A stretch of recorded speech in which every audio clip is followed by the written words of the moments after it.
Hello everyone, welcome back to our channel Lavanya's recipes. ఈరోజు మన అందరికీ ఎంతో ప్రత్యేకమైన నోరూరించే నెల్లూరు ఫేమస్ మలై కాజాను ఇంట్లోనే ఎలా ప్రిపేర్ చేసుకోవాలో చూపించబోతున్నాను. సో మరి లేట్ చేయకుండా ఎంతో టేస్టీ అండ్ జ్యూసీగా ఉండే ఈ మలై కాజాను చూసేయండి. ఈ మలై కాజా ప్రిపేర్ చేసుకోవడం కోసం మనం ముందుగా స్టవ్ పైన ప్యాన్ పెట్టి ఇందులోకి 1 లీటర్ వరకు చిక్కటి పాలను యాడ్ చేయండి.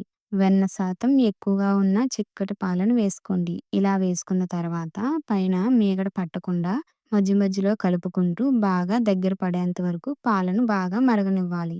పాలను మీడియం టు లో ఫ్లేమ్లోనే మరగనివ్వాలి. పాలు దగ్గర పడే కొద్దీ అంచులకి మీగడ పట్టేస్తుంది. ఆ మీగడని పాలల్లో వేసేసుకుంటూ ఉండాలి. ఈ స్వీట్ ప్రిపేర్ చేయడానికి మనకి పాలకు బదులుగా డైరెక్ట్గా కోవాను కూడా యూజ్ చేసుకోవచ్చు. మనకి పాలు బాగా మరిగి కోవాలాగా అవ్వాలి. చూడండి, పాలు కొంచెం దగ్గర పడ్డాయి కదా! ఈ స్టేజ్‌లోని మనం మంటను లో ఫ్లేమ్‌లో పెట్టి పాలను బాగా కలుపుతూ మరిగించాలి. మనం పాలను కలపటం ఆపేసామంటే మాత్రం మనకి ఈ పాల మిశ్రమం అడుగు పట్టేస్తుంది. అందుకనే కొంచెం ఓపికగా కలుపుకుంటూ మరిగించండి. చూడండి, ఇప్పుడు మనకి కోవా కన్సిస్టెన్సీ అనేది ఇలా వచ్చిన తర్వాత స్టవ్ ఆఫ్ చేసేసుకుంటే మనకి ఈ మిశ్రమం అనేది బాగా చల్లారిన తర్వాత మరికొంచెం గట్టిపడుతుంది. కోవాను పూర్తిగా చల్లారనివ్వాలి. ఇలా చల్లారిన కోవాలో 1 కప్ మైదాను తీసుకొని ఇందులో సగం వరకు మైదాని యాడ్ చేయండి.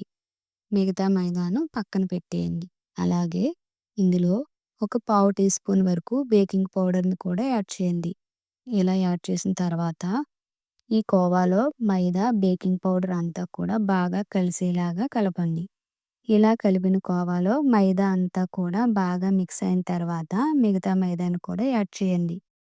ఇలా యాడ్ చేశాక ఈ పిండినంతా కూడా మరొకసారి బాగా చేతితో ప్రెస్ చేస్తూ సాఫ్ట్‌గా కలపాలి.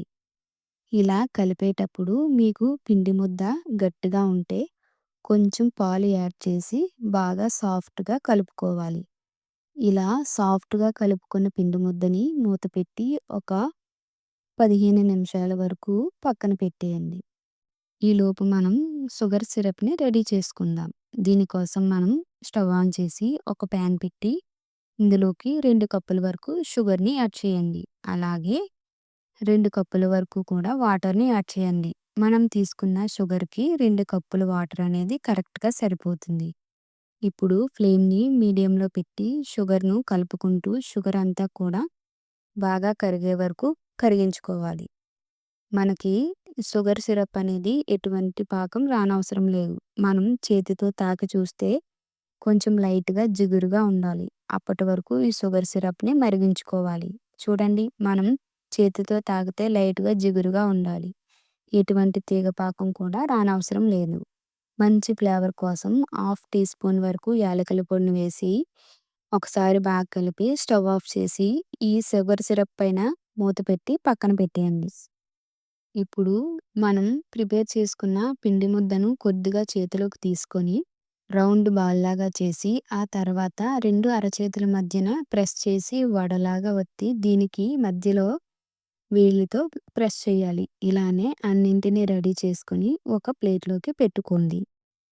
ఇప్పుడు స్టవ్ ఆన్ చేసి ఒక ప్యాన్‌లో డీప్ ఫ్రైకి సరిపడినంత ఆయిల్ యాడ్ చేయండి. ఆయిల్ మరీ హీట్ ఎక్కువ లేకుండా మీడియం హీట్‌లో ఉన్నప్పుడు మనం ప్రిపేర్ చేసుకున్న వీటిని ఒక్కొక్కటిగా ఆయిల్‌లో వేసుకోవాలి. వీటిని మనం లో టు మీడియం ఫ్లేమ్‌లోనే ఫ్రై చేయాలి.